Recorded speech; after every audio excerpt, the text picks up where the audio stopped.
గోరెటి వెంకన్న గారు ఉన్నారు. వెంకన్న గారు, ఆయన కేవలం సాహిత్యానికి సంబంధించినవే కాకుండా సాంఘికానికి సంబంధించిన ఎన్నో పాటలు, జానపదాలు కూడా అందించారు. తెలంగాణకు చెందిన ఒక ప్రముఖ కవి సినారే ఇక లేరు అనేది ప్రతి ఒక్కరూ కూడా బాధపడుతున్నారు. ఆయన అభిమానులు కానీ లేకపోతే సినీ రంగానికి చెందిన వాళ్ళు కానీ.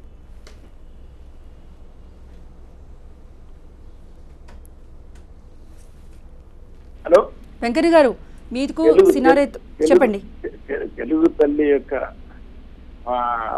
శిరస్సున మణికిరీటం లాంటి మహా రచయిత సాహితీ అతను కుంభ వృష్టిపాతతో కొండలను కుమ్మేసుకుంటూ సాగిపోయే ప్రవాహం లాగని ఆకాశం అంటులతో రెక్కలు రెంటుతో ఊగుతూనే దిక్కులంటిన్న గిడికీలు కూడా తరలిపోయే జీవితం, తిరిగి చూడని తిరపదం, పశుత్వం నుంచి ఋషిత్వంలోకి, దుష్కృతి నుంచి సంస్కృతిలోకి, నిర్బంధత నుంచి సత్యంతకు, రౌద్రత నుంచి సమార్థతకు సాగిపోవాలని భావుకత్వంతోనే కలం పట్టిన మహాయుధుడు. జానపదం కూడా అతనికి ప్రధానంగా కరీంనగర్ నుంచి ఇస్తున్నాడు. తెలుగు జానపదం అంటే నిజమే తెలుగు, దాని మూలాలు దాని యొక్క అనుభవించిన వాడు, ఆ రూపంలో వచ్చిన మహాకవి, ఒక కవిగా మహాకవి, మహారచయిత, మంచి మనసున్న కవుల్లో మంచి మనసున్న అతను. మసిక చందలు కమ్మకున్న మనసు శాంతి శిశువు అని, మనసు గద్దలు పేరుకున్న మేధ జననదాతి అని, కంటిని కబలించాలన్నా కాంతిని అరించాలనే సమస్య ఒలిచినప్పుడు మనసు పట్టినప్పుడు ఆలోచన ఆయుధంగా అంతర్చేత ఆలంబగా మనిషి పురోగమించాలని అభ్యుదయగానిగా పరిసరాల పైకెసి సాగే నదిలాగా నవ్వుకుంటూ ఈ లోకాన్ని వదిలిపోయిన మహారచయిత వారు.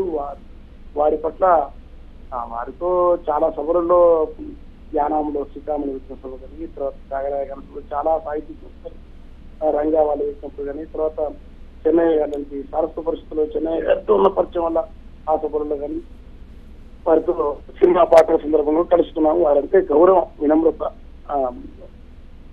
అది అది వారు వెళ్ళిపోవటం తెలుగు సాహిత్యానికి మొత్తంగా శిఖరం కదా. వ్యాస, వాల్మీకి, కాళిదాస్, ఆది విశ్వనాథ, ఒక శ్రీశ్రీ, ఒక శాస్త్రి, ఒక జాషువా, ఆ పరంపరలో తెలుగు సాహిత్య తెలుగు కవిత్వంలో అకుటాయమానంగా ఒక శిఖరాప్రాయమాన రచయిత కవి సినారే గారు.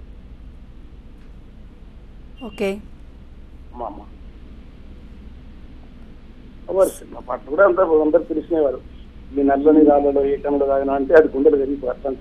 మహారచయిత లోకాన్ని కాలం అంటే ఆయన ముసలిగైన తలమెరిసిన తిరిగి ఇవ్వనుండ కవిత్వంలో మాత్రం ఎప్పుడు యవనత్వంతోనే, ఎప్పుడు ఆయన ఆగిపోయిన కలం. నిత్యం నిత్యం నిత్యం అతని కవిత్వం ప్రవేశిస్తున్నది. తాత్వికత అనేక దశలు, తాత్వికత కానీ మొత్తంగా మనిషి మానవ పురోగమనం, విశ్వం సంబంధించి కర్పూర వసంతరాల మొదలుకొని విశ్వం వరకు వారి కవిత్వం ఒక నదీ ప్రవాహ జిల్లాగా పరుచుకుని పొంగిపోయి సాగిపోయేది. అందులో అనేక అమూల్యాలు వస్తూనే ఉన్నాయి, అందరికీ ప్రేరణ పొందుతున్నాయి.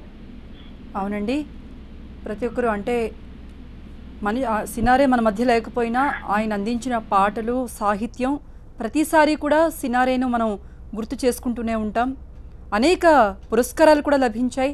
మనం ఎన్టీఆర్ చేతుల మీదుగా ఆయన పురస్కారాన్ని అందుకుంటున్నారు, అది చూడొచ్చు.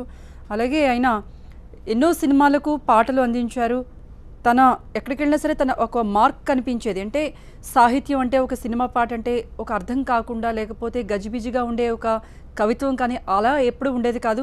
సరళంగా ప్రతి ఒక్కరికి అర్థమయ్యే రీతిలో ప్రతి ఒక్కరు పాడుకునేలాగా, అంటే కవులు ఎలా పాడుకుంటారో సామాన్యులు కూడా అదేవిధంగా పాడుకునేలాగా ఆయన పాటలు ఉండేవి.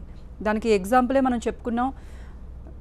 లాలి పాటలు కానీ, తల్లికి సంబంధించిన పాటలు కానీ, అలాగే ధర్మదాత అనే సినిమాలో ఓ నాన్న నీ మనసే వెన్న అనే పాట, అలాగే కోడలు దిద్దిన కాపురంలో అంటే దేశానికి సంబంధించి భక్తిభావం పెంపొందేలాగా ఆయన పాటలు ఉండేవి. ఈవెన్ ఆగస్టు 15th వస్తుంది అంటే ఈ పాటను పిల్లలందరూ కూడా కలిసి ప్రాక్టీస్ చేసి పాడేవాళ్ళు.